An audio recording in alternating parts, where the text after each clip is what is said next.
The blizzard howled across the Wyoming territory with a fury that could freeze a man's soul. But it was nothing compared to the cold rage in Penelope Evans' heart as she stumbled through knee-deep snow, her family's cruel words still ringing in her ears. It was January 1879, and at 22 years old, she had just been cast out by the very people who should have protected her most. "You bring nothing but shame to this family," her brother Thomas had snarled as he forced her onto the wagon earlier that day, driving her miles from their homestead before abandoning her on the desolate trail. "Don't come back until you've learned your place," her crime.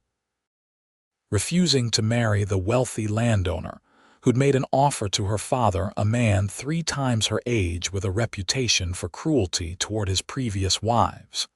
The wind cut through her woolen coat like knives, and Penelope could no longer feel her fingers.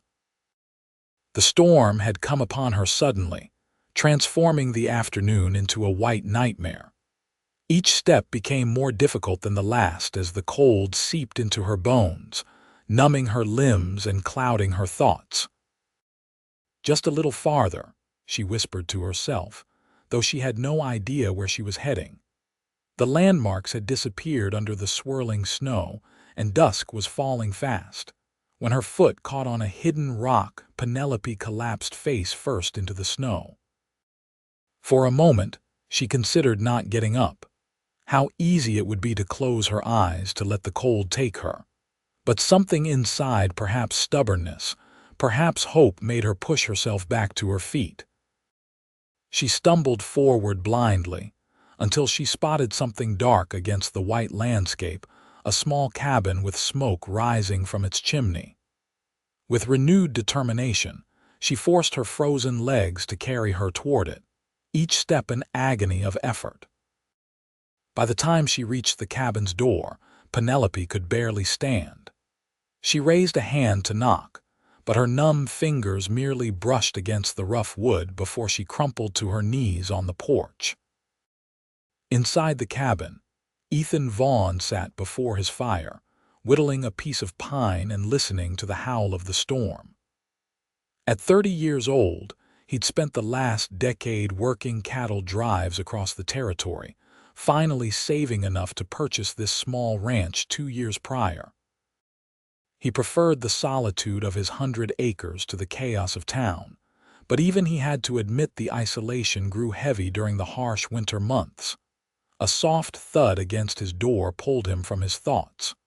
Frowning, he set down his knife and wood, rising to his feet. No one in their right mind would be traveling in this weather. When he opened the door, the sight that greeted him sent a jolt through his body. A woman lay crumpled on his porch, snow already gathering on her shaking form. "Good Lord," he breathed, immediately kneeling beside her. "Madam." "Can you hear me?"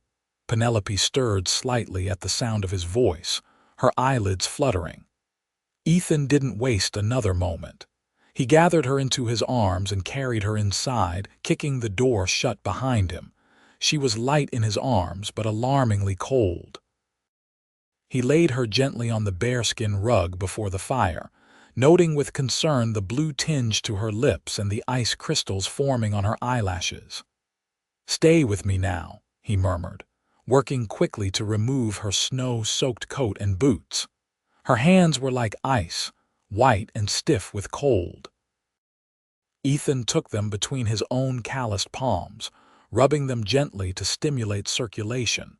Penelope's eyes opened fully then, confusion and fear warring in her gaze as she tried to make sense of her surroundings.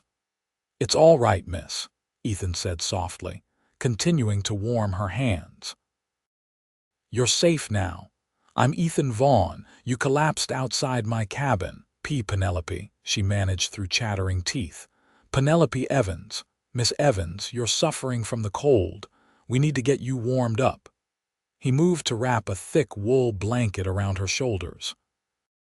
"Can you tell me what happened? How you came to be out in this storm?" Penelope's eyes filled with tears that she was too exhausted to hold back. "My brother, he left me," Said I was a disgrace. I wouldn't. I refused to marry. Her voice trailed off, and Ethan felt a surge of anger toward whoever had abandoned this woman to die in the blizzard. No need to explain now, he said, his voice gentle but firm. First, we get you warm. I've got some coffee on the stove and stew in the pot. As he moved to fetch a cup of the hot coffee, Penelope tried to flex her fingers, wincing at the painful pins and needles that signaled blood returning to her extremities. When Ethan returned, he helped her hold the cup, his large hands steadying her trembling ones. Small sips, he instructed. Too much at once might shock your system. The hot liquid spread warmth through her chest, and Penelope felt her mind clearing slightly. She studied her rescuer in the firelight, his face weathered by sun and wind, kind brown eyes beneath a strong brow, and dark hair that curled slightly at the collar of his flannel shirt. "Thank you," she whispered. "I thought I was going to die out there." Ethan's expression remained serious. "You nearly did. Your hands especially took a bad chill. May I?" He reached for them again, and when she nodded, he took them between his own, gently massaging life back into them. "A man doesn't leave a woman out in weather like this," he said, anger briefly darkening his features. "Your brother, you said. What kind of brother does such a thing? The kind who values land and cattle more than his sister's happiness," Penelope replied bitterly. "They wanted me to marry Herbert Daniels. Do you know of him?" Ethan's jaw tightened. "I know him. He's got 3,000 acres southeast of here, and a reputation no decent man would envy. They didn't care about that, only that he has money and influence." She stared into the fire. "When I refused again this morning, Thomas flew into a rage. Said I was bringing shame to the family by rejecting such a match. He drove me miles from home and told me not to return until I was ready to be sensible. And then the storm came," Ethan finished for her. Penelope nodded, fresh tears welling. "I don't know what I'm going to do. I can't go back, not if it means marrying that man." "You don't have to figure it all out tonight," Ethan assured her. "You can stay here until the storm passes at least. I've got a small spare room. It's not much, but it's warm and dry." Relief washed over her. "You're very kind, Mr. Vaughn." "Ethan," he corrected with a small smile. "And it's not kindness. It's just being human." That first night, Penelope slept deeply, exhaustion claiming her once the warmth had returned to her body. Ethan checked on her twice, relieved to see color returning to her cheeks and her breathing strong and steady. By morning, the storm had abated, leaving a pristine blanket of white across the landscape. Penelope emerged from the small bedroom to find Ethan cooking breakfast over the stove, thick slices of salt pork and a pan of cornbread. "Good morning," he greeted her. "How are you feeling?" "Better," she admitted, though her hands still ached and her body felt bruised from the ordeal. "Though I'm not sure what to do next." Ethan set a plate before her. "Eat first. Decisions are better made on a full stomach." They ate in comfortable silence, and Penelope found herself studying her host. There was a quiet strength about him, a steadiness that she found reassuring after the chaos of the past day. "I need to ask a great favor," she finally said, setting down her fork. "Might I stay a few more days, just until I can figure out where to go? I can earn my keep. I'm a good cook, and I can clean and mend." Ethan considered her for a moment. "You're welcome to stay as long as you need, Miss Evans, but there's something you should know." He cleared his throat. "A single woman staying with a single man, even in circumstances like these. Well, it could damage your reputation." Penelope laughed bitterly. "My reputation? My own family cast me out to freeze. I don't think I have much of a reputation left to worry about." "Nevertheless," Ethan persisted, "I wouldn't want to cause you further harm. There's a widow, Mrs. Carter, who lives about 3 miles from here. Perhaps you could stay with her instead. She's been looking for help with her place since her husband passed. Penelope's heart sank at the thought of leaving the safety she'd found. Do you want me to go? No, Ethan answered quickly, surprising them both with his vehemence. I mean, you're welcome here. I just want to be sure you understand the position it puts you in. She met his gaze steadily. I understand, and I appreciate your concern, but right now I have nowhere else to go and I feel safe here. If you truly don't mind, I'd like to stay, at least until the trails clear more. Something shifted in Ethan's expression, relief perhaps, or something warmer. Then stay. The next few days established a rhythm between them. Ethan tended to his small herd of cattle, cleared paths through the snow, and chopped wood for the fire. Penelope took over the cooking and cleaning, grateful to have useful work to occupy her mind and hands. In the evenings, they sat before the fire, and Ethan told her stories of his years on cattle drives, of the characters he'd met, and the places he'd seen. Penelope shared tales of growing up on her family's homestead, carefully avoiding mention of recent events. On the fourth night, as they sat drinking coffee after dinner, Ethan finally asked the question that had been on his mind. What will you do, Penelope, when spring comes? She stared into her cup, watching the steam rise. I don't know. I have an aunt in Denver. Perhaps she would take me in. Is that what you want? What I want? The question startled her. No one had asked what she wanted in a very long time. I want to be somewhere I can make my own choices, where I'm valued for more than what marriage prospect I might bring. Ethan nodded thoughtfully. That's fair enough. What about you? She asked. Don't you get lonely out here by yourself? A shadow crossed his face. Sometimes, but I've seen what happens when people rush into companionship just to avoid being alone. He poked at the fire with an iron, sending sparks up the chimney. My parents' marriage was like that.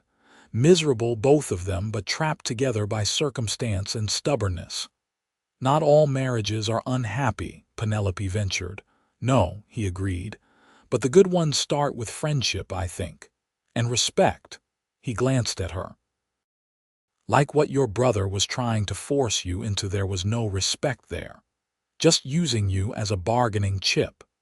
Penelope nodded, feeling a warmth that had nothing to do with the fire spreading through her chest at his understanding. On the seventh day, as Penelope was hanging laundry to dry near the stove, a pounding at the door startled them both. Ethan motioned for her to stay back as he opened it, his hand resting on the pistol at his hip. A large man with a familiar face stood on the porch, his expression thunderous. Thomas Evans pushed past Ethan into the cabin, his eyes locking on his sister.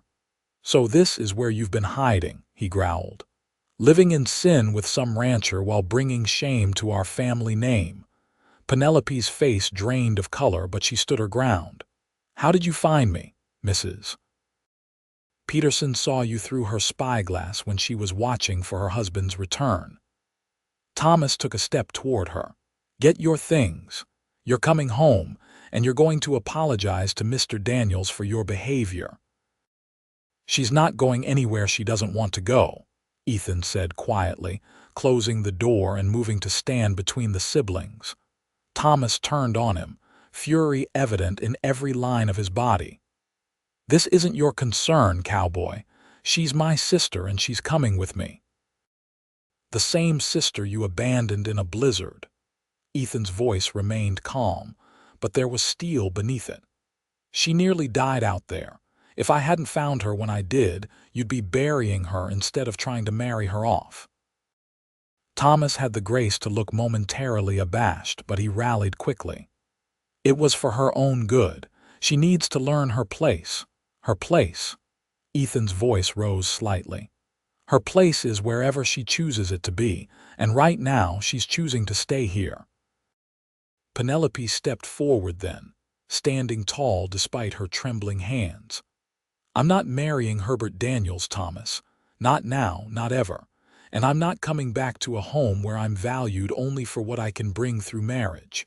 Her brother's face flushed dark with anger. "You ungrateful little—" "That's enough," Ethan cut in, his hand still resting on his pistol.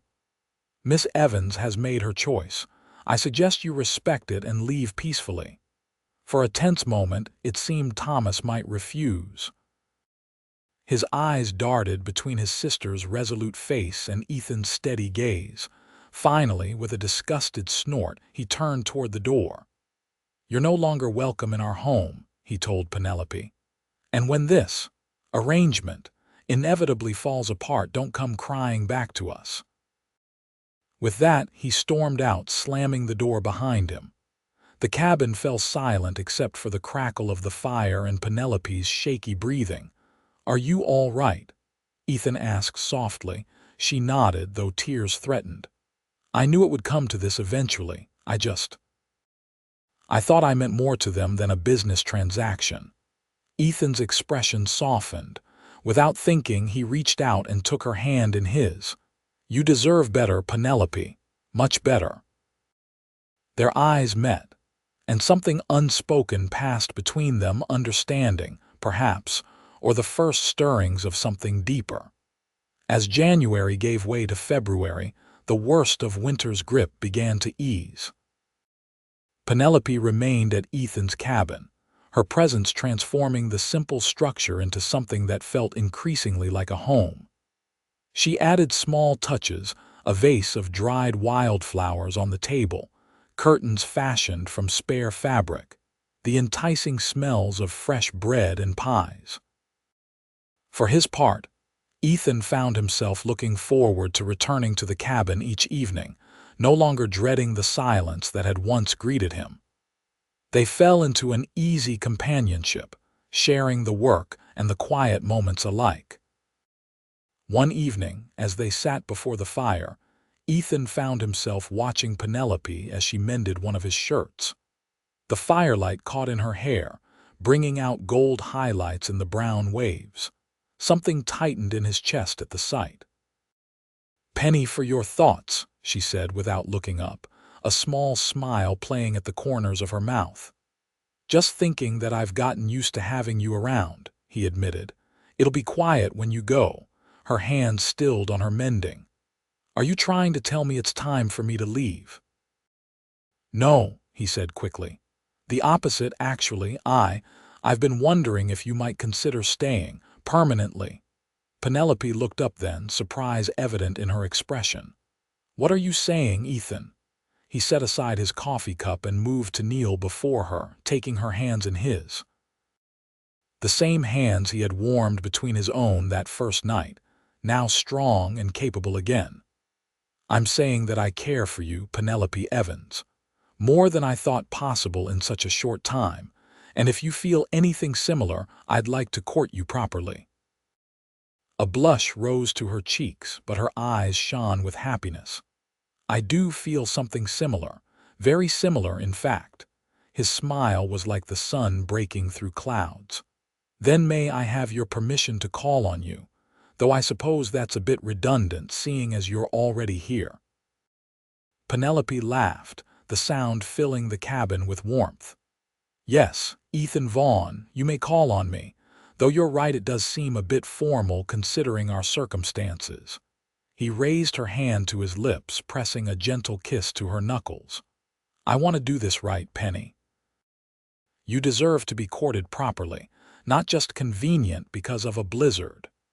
The tenderness in his eyes made her heart swell.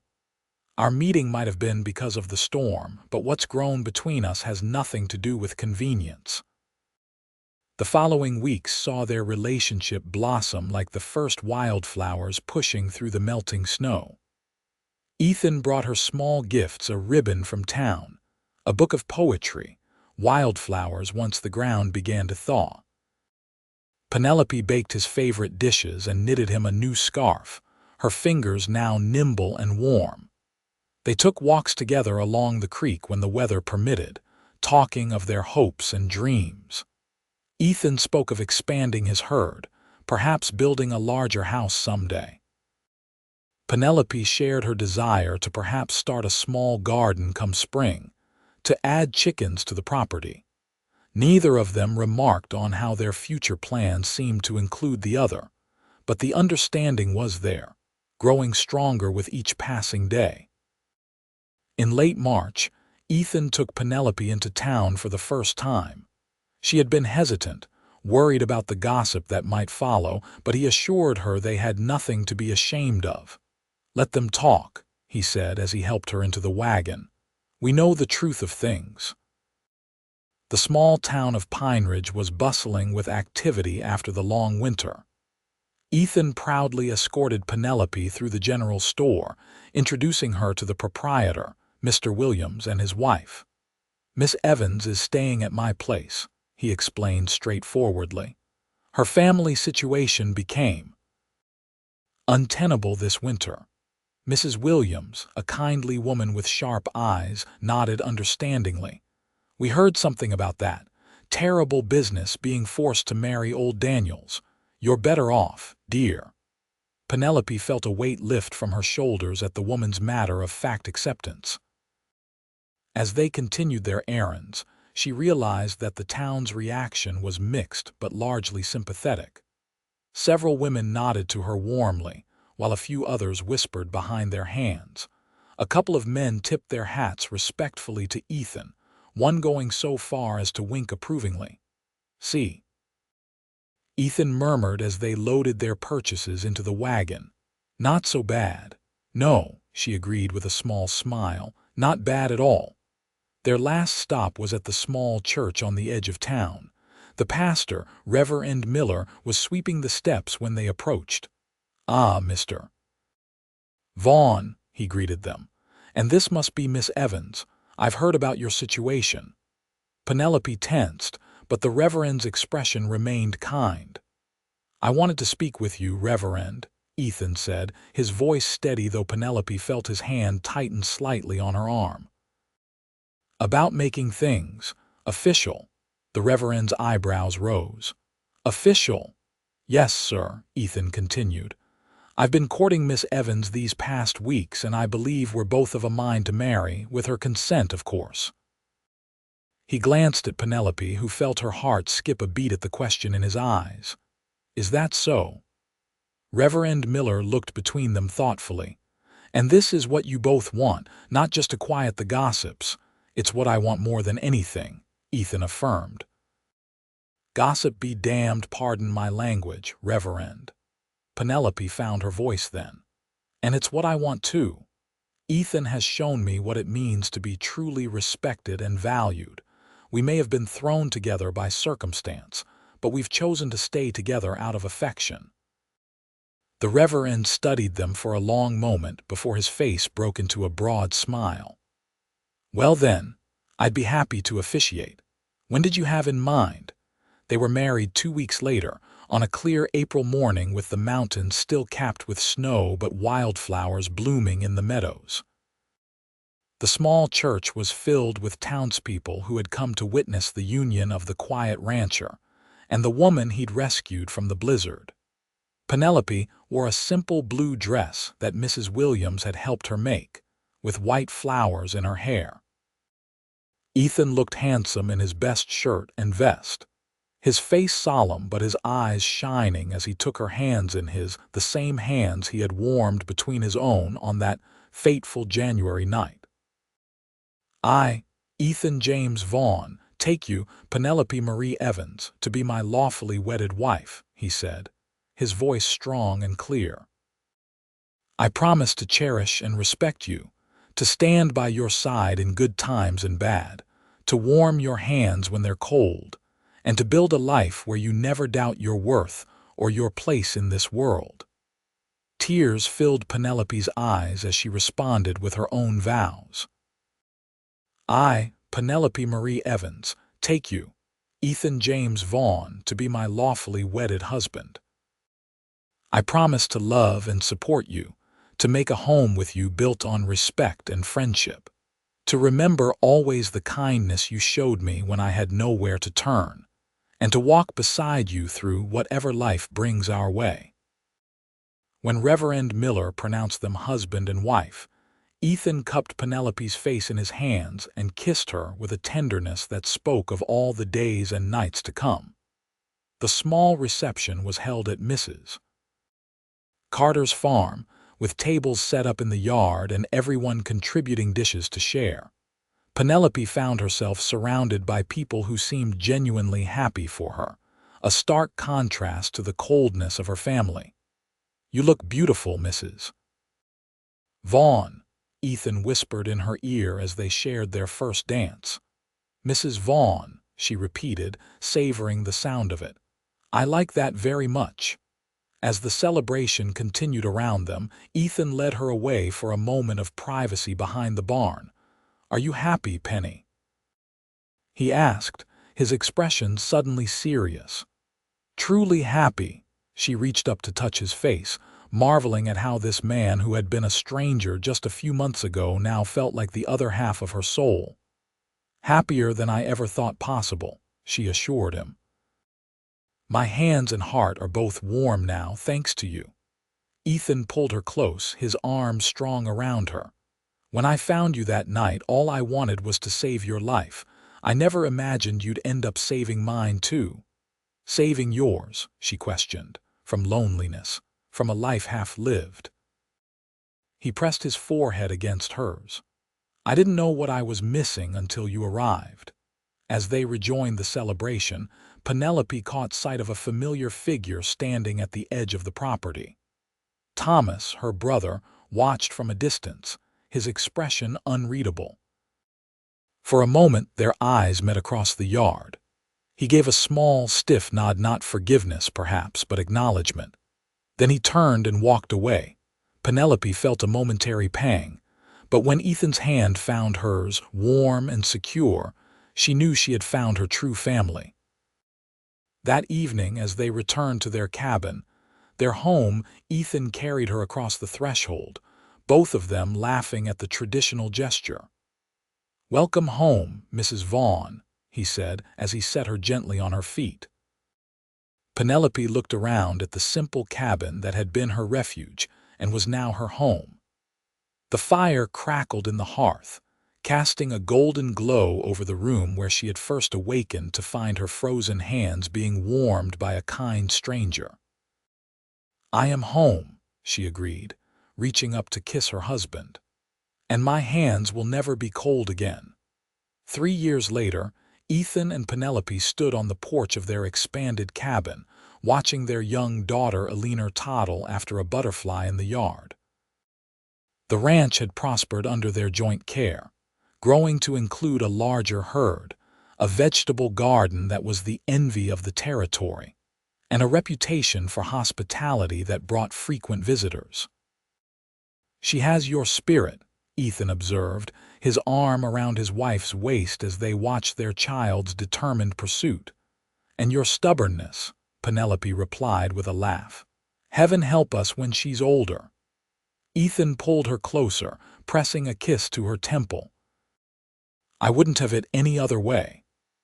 As the Wyoming sun set behind the mountains, painting the sky in shades of gold and pink, Penelope reflected on the journey that had brought her here. From that terrible night when she had been abandoned in the snow, to this moment of perfect contentment with the man who had warmed her hands and her heart. "What are you thinking about?" Ethan asked, noting her thoughtful expression. "I was thinking about how sometimes the worst moments of our lives can lead us to the best," she answered. "If Thomas hadn't driven me out that day, if the storm hadn't forced me to your door. If I hadn't been here to find you," Ethan finished, his voice growing serious at the thought of what might have been. Penelope turned in his arms to face him, placing her hands warm and strong against his chest. "But you were here. You found me. And every day, I'm thankful for that storm that brought me to you." Ethan covered her hands with his own, just as he had done that first night. "So am I, Penny, so am I." And as their daughter ran back to them, laughing with the pure joy of childhood, they both knew that the warmth they had found together would sustain them through whatever storms life might bring.